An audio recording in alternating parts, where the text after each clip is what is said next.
Hi friends, welcome to Life with Loverly. I'm your host, Brittany Sjogren.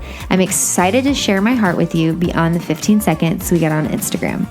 Grab an iced coffee and let's do life together. It's my third one, I'm good. Hi friends, how are y'all? Welcome back to today's episode of Life with Loverly. I am really excited to be here with Loverly Chris himself. Hi friends, excited to be back. We were just talking before we started recording that I was like, when was the last time you were on the podcast? And it was our IVF episode. I feel like every time Chris comes on, we talk about really deep, raw. Yeah, why do I have to have all the serious episodes? Like, let me have a fun one once.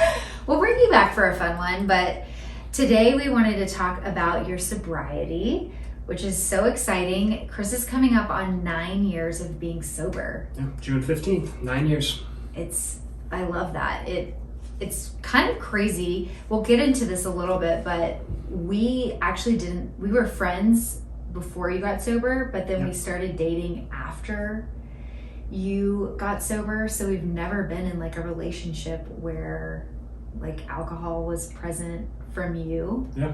And it's just so wild to think about like let's just elephant in the room, you were with me the last night I drank, so. That's true. I was with you the last night.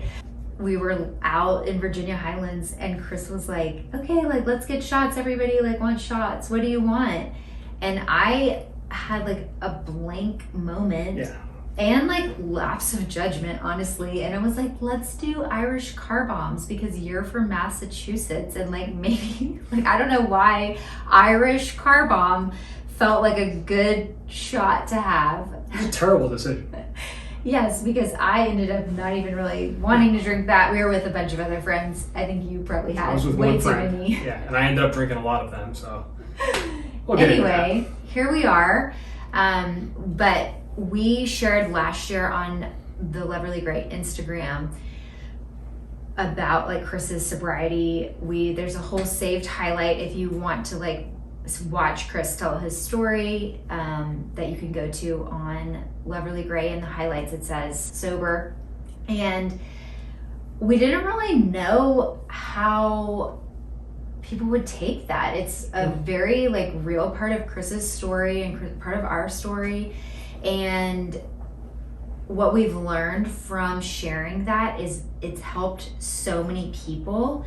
Even, I mean, I would say weekly we get messages from people who say they shared that highlight story with their husband, dad, sister, mom, somebody in their family, and that Chris's story gave them a little bit of hope or a little bit of, you know, maybe I can get sober myself, a little encouragement, which is really what we were wanting to accomplish. And you know, a lot of people had questions. They see me sometimes drinking and never Chris, and so it's kind of like, wait, he's sober, I don't like, can you explain this a little bit? So we just thought putting it out there would be a good idea, and it's actually seemed to help a lot of people, so we figured we'd bring you on the podcast to discuss it as well. And yeah, I mean, even going back to the IVF stuff, I didn't want to share that at the beginning. That was more of you kind of pushing me to share that. Yeah.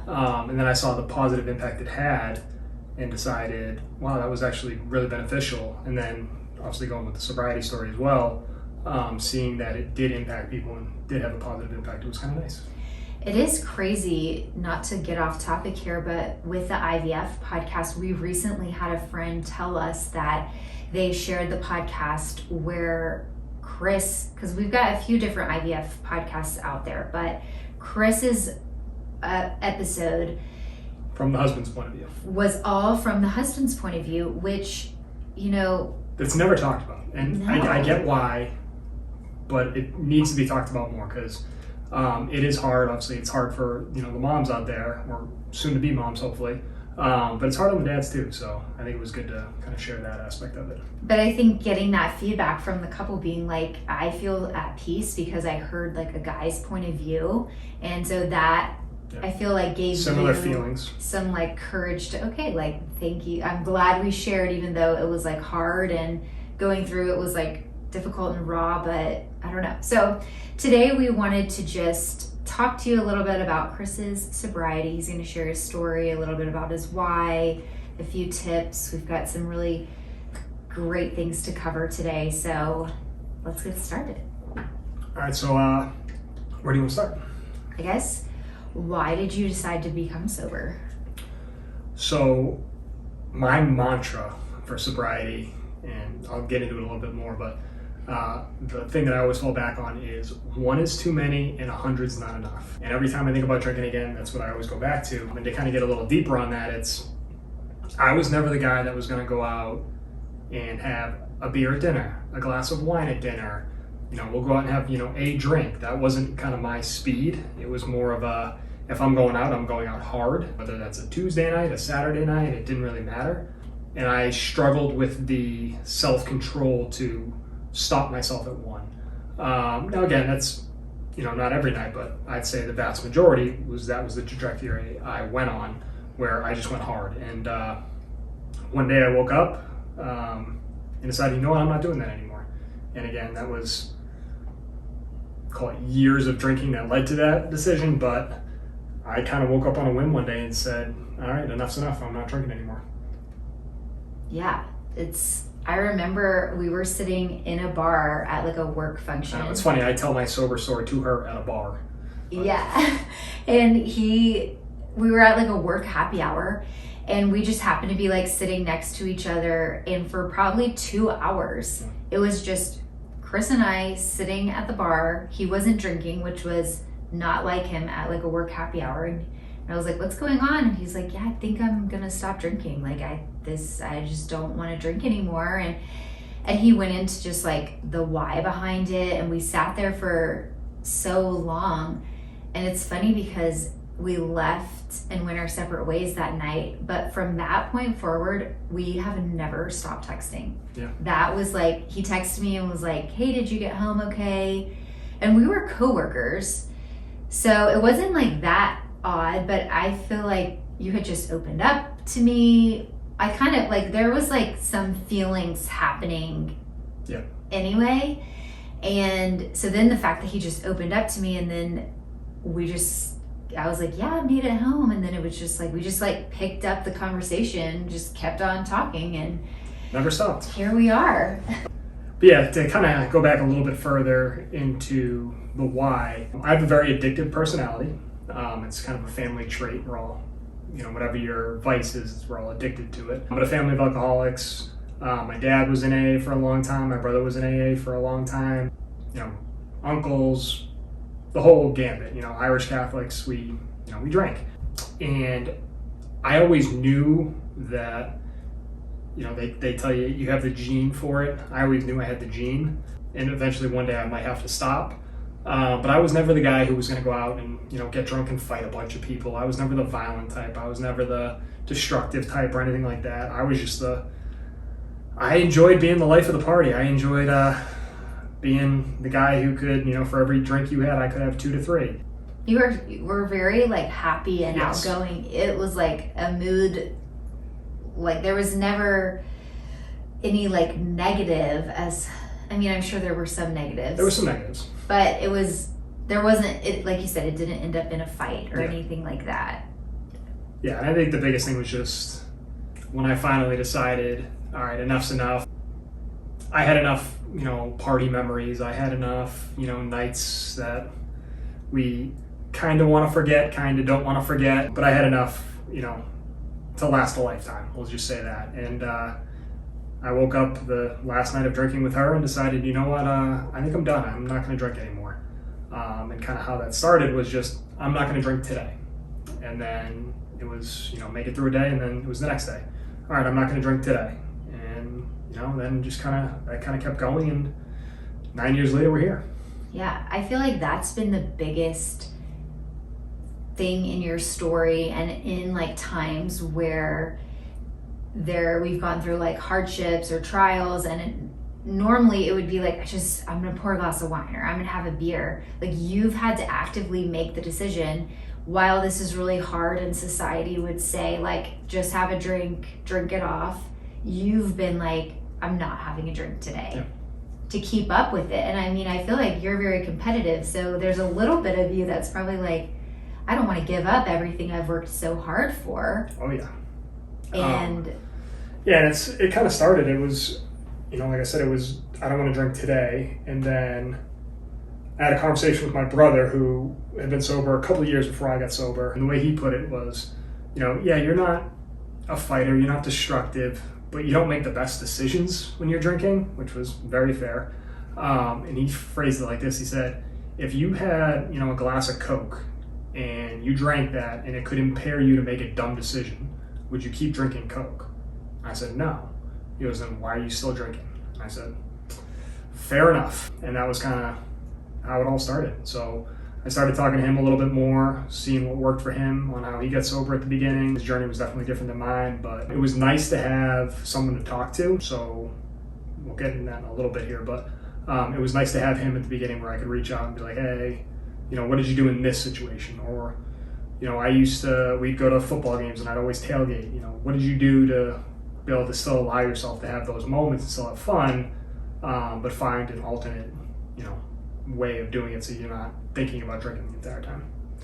And Mike went to AA meetings, but that was never really like something you got into, right? No, I tried. I went to one and I just didn't like it. Again, that's not to knock AA at all. I think it's great for what it is. It works for, honestly, millions of people. It just didn't work for me. It didn't work for my personality. It didn't work for what I needed. And that's fine. I came to terms with that and said, okay, I had a sponsor basically because I had my brother that I could call. So it was, I think the best part of AA is the accountability with your sponsor and the help that your sponsor provides you, as well as that community feeling. So I had that built in with him. I could reach out to him to talk to him about that. So yeah, I tried, like I said, the meetings just didn't work for me, but I will say, don't knock it till you try it. Try to go to a meeting, try a couple. They just, like I said, I didn't find success with it. I didn't feel comfortable with it, and it wasn't something that I was gonna see success with, so I went in a different direction.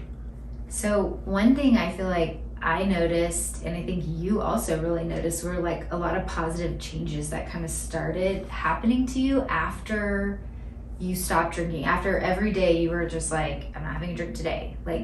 Kind of talk about your experience and what were some of the positive things that you saw immediately that kind of encouraged you to continue not drinking? Yeah, so right away, I put myself in two incredibly difficult situations, which looking back was probably not the best way to do it. We had a work conference, was it the week after? Yeah. It was very the first weekend really of me being sober. We had a work conference, and yeah, the conference is great during the day, it's easy, but it's big parties at night. And I was like, all right, well, if I can make it through conference without drinking, I should be good. Made it through it. I actually, at the conference, I got listed as one of the top 10, I think it was biggest growth, point to point on, in terms of revenue growth for my professional recruiting role. So that was great. But then shortly thereafter, I ended up getting a promotion. Shortly thereafter that, Brittany and I started dating. I started losing weight, started eating healthier. Eventually I would get into working out and get back into that. That would come a little bit later. And that's when the working out really started to see the body transformation. But yeah, it was the positive affirmation of hey, I'm going to work, I'm feeling great, and I'm doing well. And then all of a sudden I see the promotion. And then I'm, personally, I'm not waking up with the moral hangover. I'm not waking up feeling hungover, because as you get older, the hangovers get worse. I promise you that. And I wasn't having that, so I was going to work refreshed, and I was doing really well. And then personally, like I said, Brittany and I started to date, and that was going great. So I just saw a lot of it was positive affirmation of hey, you know what, you did make the right decision, and you're now being rewarded for it. So one thing I feel at first people were kind of okay, well, are you okay if I still drink? Or it was always others drinking around you never really bothered you. And I mean, to this day, I still drink alcohol from time to time. We have wine at our house.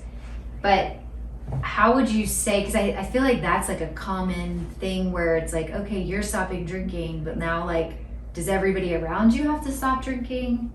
So I think that's going to be different for everybody. Me personally, I always looked at it because at the very beginning, it wasn't judgmental, but it was wait, you're not drinking. What are you talking about? It was kind of that strange mentality. And then as people started to realize hey, this isn't a fad, he's actually trying to do this, they became more and more comfortable with it. And a lot of times from the judgmental point of view, it was, oh, I mean, if he's not drinking, like maybe I can't drink because, I don't want to embarrass myself in front of him.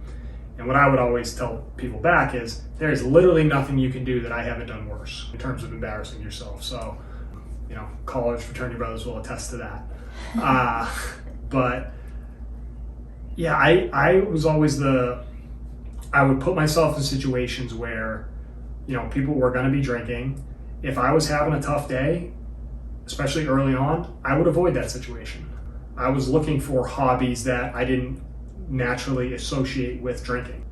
A lot of people say, I need, whether it's every night I get home from work, I have a glass of wine and I sit on the couch and watch TV. Okay, well then maybe at the beginning you don't, sit on the couch and watch TV. Maybe you read a book this time. Maybe you, go for a run. Maybe you, look for an alternative, quote unquote, hobby that you can do that kind of separates yourself from that, what you used to associate with drinking. At least at the beginning, that'll help you. Well, at least it helped me. And I think that's kind of a good start for anybody who is looking to potentially go down this journey. So Chris went to school at Florida State, and he went to the national championship the year that they won it in, what was that, 2013. And I feel like that was another big milestone for you because, you were surrounded by all your friends who were drinking. You guys rented a party bus. It was like this really amazing celebratory time. But I feel like you were at the point where you're like, I can celebrate and it doesn't have to involve alcohol. And other people can celebrate with alcohol, but that's not my path right now. Well, it's funny. We did conference the week I decided to quit drinking, and then I think it was either the next weekend or the weekend after. We had one of my fraternity brothers' weddings. Went to that, stayed sober there, and I was like, all right, I did work conference and I did a wedding, I'm good. And then Florida State decides to go on this magical run. We don't lose a game, we're blowing everybody out. We get tickets, we fly, it was a whole ordeal, but we were flying to San Diego and then we were renting a party bus from San Diego to Pasadena. I had a layover in Phoenix, it got canceled, so I slept in the airport, and then I took the early morning flight from Phoenix to Orange County, where the party bus then picked me up on the way to the game. So talk about adding stress to an event that you're already kind of stressed out about. But yeah, it was one of those things where I was like, all right, I've made it all season. I've made it, at that point I was probably just under 7 months sober. Do quick math, June to January, it's about 7 months. And I was like, well, I've already made it 7 months, what's one more day? And it was just kind of going back to my early, strategy of I'm not gonna drink today. And after we went down early, we came back. It was a phenomenal game. We had a kick return touchdown. The whole place is going nuts. And we score with 10 seconds left to win a national championship. It was awesome. And then afterwards, we had champagne in the party bus. Everyone's going crazy.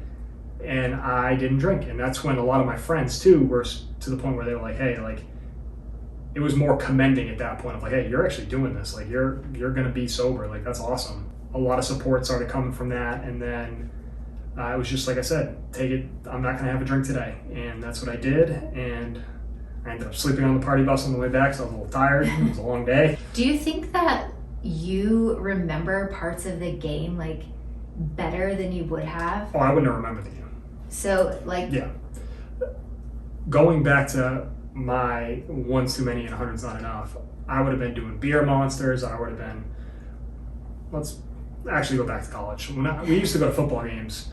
My move for tailgates was I would take a bottle of Wild Turkey American Honey, I would put a koozie on it, and I would drink that straight out of the bottle before games.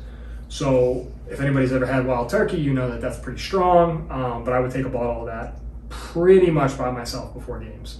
I'd have some help here and there from friends who wanted a sip, but that was kind of my game day. So clearly I didn't remember a lot of those games in college and for the few short years after college. So it was nice to actually go to a game and I remember every play and I remember the emotions of it. I remember, the crowd, the atmosphere, it was nice to wake up the next day and be like, did we win or lose last night?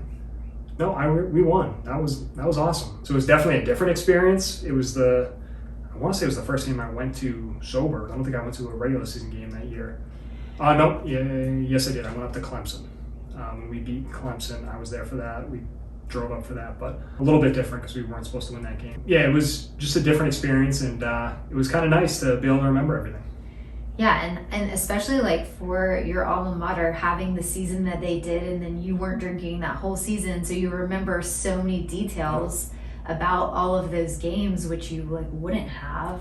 And I mean, we're all superstitious, so I mean, it's like I didn't drink all season. I can't drink now during the national championship. We'll lose if I have a drink today.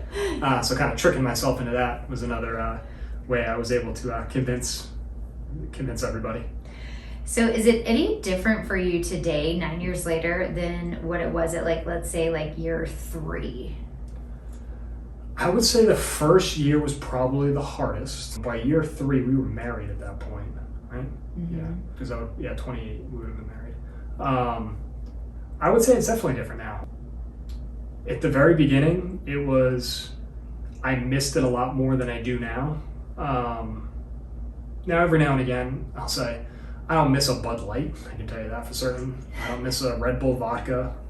I don't miss a well whiskey ginger from the bar. I don't miss things like that. I miss like a good IPA. I miss, a good glass of whiskey. Probably even, going to Italy and having the opportunity to drink that wine would have been fun. But I also know myself a lot better now than I did back then. And I know that I've worked hard to get where I am today. And I know that it didn't come easy. And it's kind of weird. It's like you mentioned the competitive thing earlier. I don't want to say throw away the last 9 years because that's not the right word, but I've worked to get to where I am today. I've seen a lot of success being sober, whether that's, marrying you, getting promoted a few more times at work. Obviously, we live a pretty good life now. Again, it's not that I want to say throw it away. It's that I've worked to get here and I want to hold that. And, I'll never say I'll never drink again, but I kind of go back to I'm not having a drink today. And that's just kind of been what's got me through it over the last 9 years. Yeah. I mean, and I think you have so much respect for yourself. Like you've kind of gotten to this point where you're like, I can do hard things.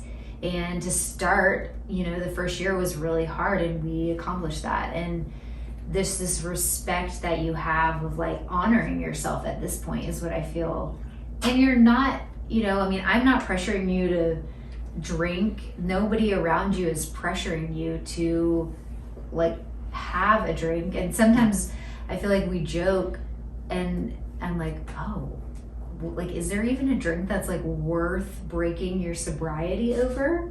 And, no. Champagne for 1 million followers would have been pretty cool. But you asked what's the things I've, learned over the last, since year 9 versus year 3. I think one of the biggest changes that I've seen in the industry is the improvements of non-alcoholic drinks. When I first started, it was like O'Doul's, and that is awful. So if you're gonna bank on using that to stay sober, good luck. But my personal favorite now, it's called Athletic Brewing Company, and it was basically these endurance athletes came up with the idea that there's nothing better than like a beer after a race where like you PR or you go all out and it's just that after beer taste. But what they found was they wanted that, but they didn't want the after effects. So they came up with Athletic Brewing Company. It's these non-alcoholic beers. They get a bunch of types, whether it's a hazy IPA, a summery golden type beer, but they have I think 4 or 5 different flavors now. And I've found that improvement has definitely helped. Like when I first started, I was like, oh, I would kill for a Harpoon IPA at year 2, year 3. At this point, I'll have one of theirs, one of the Athletic Brewing ones, and I'm good to go. So that would be the best thing that's happened in terms of staying sober is the improvements in that. And it's funny too, with my last job, I had to travel a lot for work, especially internationally. And I went to Berlin, and it was the first time I'd ever been to a restaurant. They have 5 or 6 different options for non-alcoholic beers. And it was just funny to see the different kind of culture aspects of it, in Germany versus here. And it was fun to be able to I think I got one off tap, and I was like, wow, they actually service this community too. So that was nice. If you ever get to Berlin, Klosthaller was pretty good there. But yeah, that's been the best thing that's happened in terms of the last 9 years of seeing an improvement in options for the people who want the taste, want the that refreshment, but don't want the side effects. Mm-hmm. So what, like, just obviously you have 9 years under your belt of being sober, and you've had people support you in this. I would say a majority of your friends and loved ones have supported your decision to be sober. How would you say other people can support somebody who wants to be sober? So the first and kind of most important thing about getting sober is you have to make that decision for you. It can't be, I want to not drink for you. Like, if I decided to get sober for Brittany, it wouldn't have worked, because there's, actually Andy Stanley talked about it great. The easiest person we lie to is the person in the mirror. So if we're saying, oh, I'm going to get sober for Brittany, well, you can make an excuse to then, go back on that. So you have to make the decision that you're the reason for it. It can't be anyone else. It can't be family asking, loved ones, brother, sister, kids, whatever it is. They can, push you towards it, but inevitably you have to want to do it for yourself. Otherwise, you will not have success. And that's number one. Number two, and how people can support you.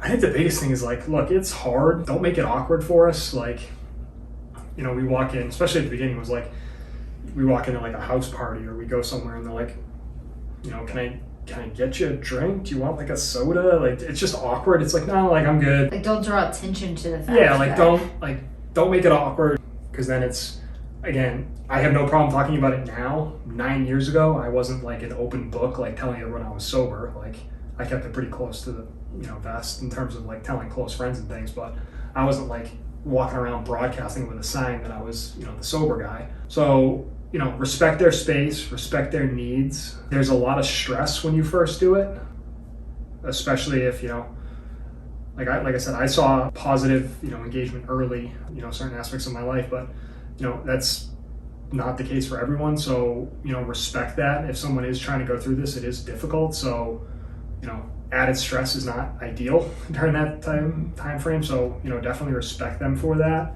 And respect their decision. Don't, judge them. Don't, make offhand comments like, oh, here's the sober guy. I guess can't have fun tonight because he's going to judge us. Like, it's hard enough as is. You don't need, other people making, off-color jokes about it. Like, it's not your place. And two, they're making that decision for them, and they're doing it what they think is what's best for them and their family and, their future.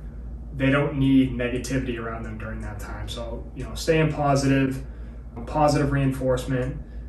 And the other thing too is, like, there might be situations where, you're someone is starting their sobriety journey. Offer to like go out to dinner with them, offer to go to a movie with them, offer to, if, they want to start working out, maybe you go to the gym with them. It's just, being a part of their life. Don't shun them don't not call them because they're not going to be coming to the bar with you that night, or hey, maybe they're not going to want to go to the party the first, couple weeks, months, years that they're sober. They might not want to put themselves in those hard situations, which is understandable. But also that doesn't, as a friend, like, I would want my friends to be supportive of me and not shun me from the group and, basically kick me out of the inner circle and not let me be involved in things. Yes, I might change some of my hobbies and change some of the things that I want to do on a day-to-day basis, but having support is very helpful. So I don't want to say you have to go above and beyond. You're not the one making the decision, but also don't make it harder on them and make it seem like, oh, the only reason I'm friends with him is because we all go out drinking together. If you're a real friend, you'll be there for them when they need you. Yeah, I think respecting just your decision is what it comes down to. Like, I feel like a majority of your friends were very respectful and like, this is your decision, proud of you for going that route. That's what you feel called to do, and that's what's worked for you. I even think like moving to a new city, 2 years ago we moved to Athens and Chris didn't really know anybody. And so I feel like maybe there was like some, I'm going to try to meet new people and everybody's like, oh, let's grab a beer. And you probably experienced a little bit of like nervousness coming into like, okay, well, I don't drink. But you were so confident in your decision at the time that it's like, I don't need Yeah, to. I mean, at this point, like I said, when we moved here, a lot of it was like, you know, you meet somebody, I'm like, oh, you know, it's great meeting you, we'll grab a beer sometime. I'm like, yeah, man, absolutely. And then we go out and we'll, you know, they'll get a beer and I'll get my club soda or I'll get something else. And I'm like, oh, and I'm like, yeah, I don't drink. And they're like, oh, I'm so sorry. And I said, no, it's not a big deal. Like, we can still hang out. I'm not any different than I was pre-beer, post-beer. I'm the same person you met the other day, so nothing changes in that aspect of it. And I've noticed that it does get easier. I will tell anyone, it's always a little bit easier the next day because you have, you know, whether it's 1 day, 2 days, 3 days, 4 days, 5 days, whatever it is, you have that many more under your belt, and just know that it does get easier. All right, another question I have is, what is something that's been beneficial for you being sober? I'll give a recent example. We celebrated hitting 1 million followers. Yes. We went to dinner with some friends. We had a great time. Everyone was drinking. We decided to take it back to college and go out to do a little nightlife in a college town. It was, you know, been a long time since we've gone downtown, I can promise you that. And it was a late night, very late night in terms of our standards, not for college kids, but a late night for parents. And it was nice to be able to wake up and not have a headache. I tell everyone, you do not miss the hangovers. And especially now with me running as much as I do, I always try and get up early and work out before the kids are awake. I couldn't have done that while drinking. Like, it wouldn't have been an option. So it's nice to wake up and not have that hangover. But more importantly for me, and one of the biggest reasons I did quit drinking, was hangovers are a nice way to be punished for your previous actions, but the moral hangover is what got me worse than anything. Waking up and, you know, blacking out the night before and not remembering, oh, did I do something stupid? Did I make an ass out of myself? Did I insult someone? Did I upset someone? I remember in college when the only social media was Facebook and you had to have a college email address to get on it, but waking up and looking at your phone and seeing, or opening your computer and seeing an email that you got tagged in a photo, and it's like, oh no, hope I look good in that photo, hope I don't look too drunk in that photo. And obviously years later, it's still not having that moral hangover, waking up remembering everything that happened the previous night, waking up knowing I didn't do anything to my wife, waking up knowing that I didn't do anything to my kids, knowing that I remember everything and I had full control over all of my decisions the previous night. There is nothing that feels better for me. That was truly the reason I stopped, was I didn't want to have that moral hangover anymore, and that's still something that I look forward to this day. So thinking back, what would you tell your 23-year-old self, your like drinking 23-year-old self? Like, if you could give some advice to that person now, what would you say?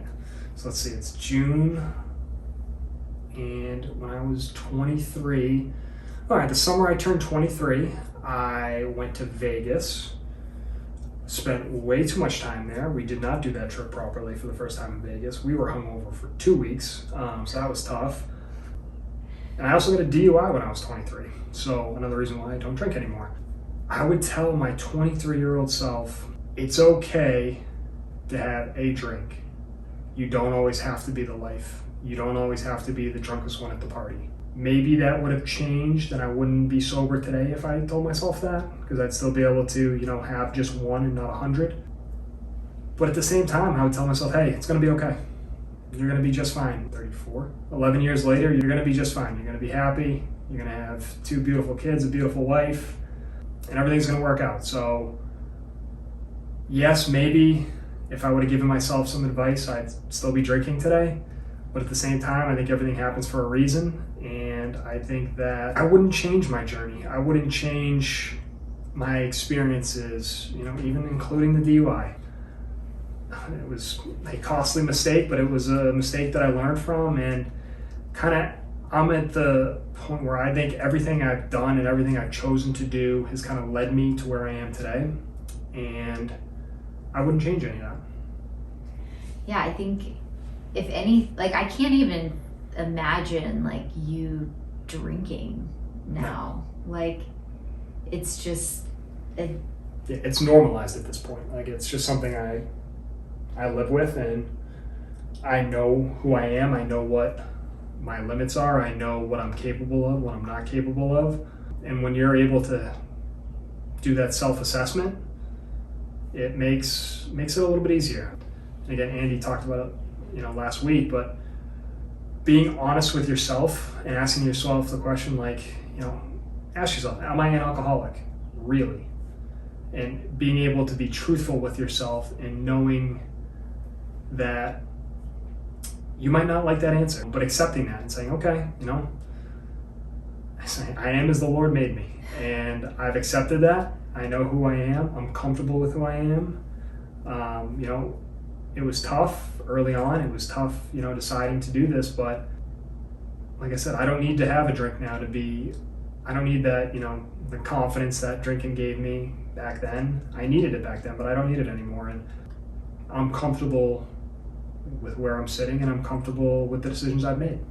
I wouldn't want to imagine our life any differently. No. And I'm proud of you for sharing your story. I think it's kind of funny how you don't like AA meetings, because I feel like it's a lot of like feeling. It's opening up and like being like super like, oh, let's hug it out. Like, oh, that was a great share. And I was never a big sharer, and now I talk on a podcast about it. So I guess I can thank you for that. That's one thing I feel like, even when we were going through IVF, you were not like, let's keep this close to the chest, which I think there's a time and place for that.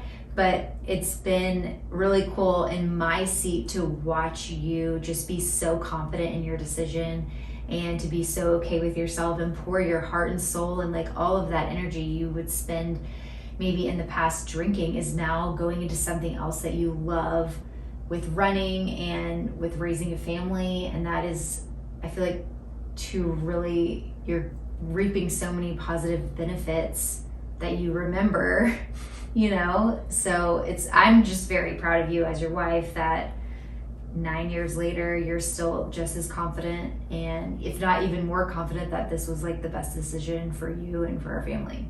Yeah, I think the biggest thing is early on it was definitely hard, but now, like I said, I do have that confidence. I thank you for kind of forcing me to open up. Like I said, I did not want to do the IVF stuff. I wanted to keep that close to the vest. But like I said earlier, it's just I saw the positive impact it had on people.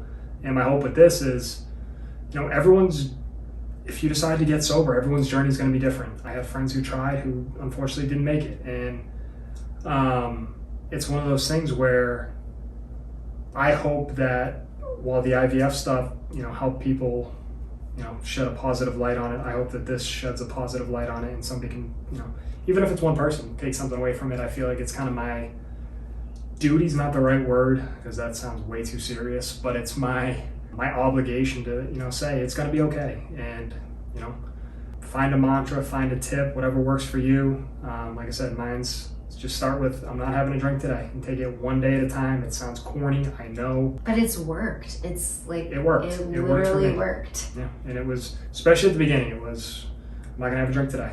And then wake up the next day, I'm not going to have a drink today. Wake up the next day, I'm not going to have a drink today. And taking it a day at a time, because for me, it would have felt way too overwhelming if I'm like, I'm never going to have a drink again. I was 25 years old at the time. I was not mature. I was an idiot, to be frank. And to think, say I lived at, 80. Well, for the next 55 years, I'm not going to have a drink. Good math real quick, no big deal. That would have been overwhelming for me. But instead it was, okay, one day. I'm just going to do today. And then we'll wake up and we'll talk about tomorrow. So again, that worked for me. My mantra of one's too many and 100's not enough. That's why I'm sober today. And I hope that, something I shared today might help you. It may not, but I hope it does. And I hope, it'll help you just have a little bit of hope that you can do it and it's worth it. Yeah. Well, I'm proud of you. Thank you for joining me on today's episode of Life with This is my third one? Yeah, third episode. Next time we'll have him back for some lighter conversation. Yeah, seriously. But these are really important topics, and it's, the podcast Life with Leverly, these are life things that we go through and talk about, and I just think that even if it's not somebody listening to this, somebody that maybe can share this with somebody else, this is going to impact people's life in a positive way, which we love doing over here at Loverly Gray. So thank you guys so much for joining us today. And thank you for letting me ramble on and on. Until next time, friends. Thanks for listening to today's episode. I can't wait to continue these conversations with you over on Instagram. Make sure to follow along at Life with Loverly. Until next time.